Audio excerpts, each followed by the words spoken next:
রাসূল সাল্লাল্লাহু আলাইহি ওয়াসাল্লাম হাউজে কাউসারের সামনে দাঁড়িয়ে থাকবেন।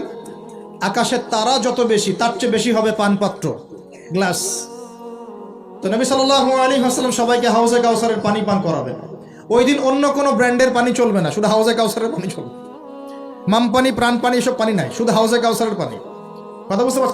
কোনো ড্রিঙ্কস নাই, সফট ড্রিঙ্কস, হার্ড ড্রিঙ্কস, কোনো ড্রিঙ্কস নাই, শুধু কি হাউজে কাউসারের পানি। এই পানি ছাড়া কোনো পানি নাই।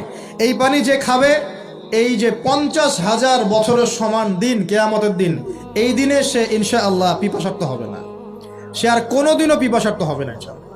আর যে ব্যক্তি পান করতে পারবে না, তার কি অবস্থা সেটাই বুঝতেই পারছেন। সবাইকে নবীজি পান করাতে থাকবেন। হঠাৎ পর্দা পড়ে যাবে, হঠাৎ একটা পর্দা পড়ে যাবে, অদৃশ্য পর্দা। নবীজি বলবেন, ইন্নাহু মিন্নি, এরা তো আমার উম্মত। কেন পর্দা পড়ে গেল? আল্লাহ পাক জানিয়ে দিবেন, ইয়া রাসূলুল্লাহ সাল্লাল্লাহু আলাইহি ওয়াসাল্লাম, ইয়া নবী আল্লাহ, হে আল্লাহর নবী, আপনি জানেন না, ইন্নাকা লা তাদরি, আপনি জানেন না, মা আহদাসু বা'দাকা, আপনার ইন্তেকালের পরে এরা আপনার শরীয়তের মধ্যে কত নতুন নতুন বেদাত চালু করেছে, কত নতুন নতুন আমল চালু করেছে। আকীদা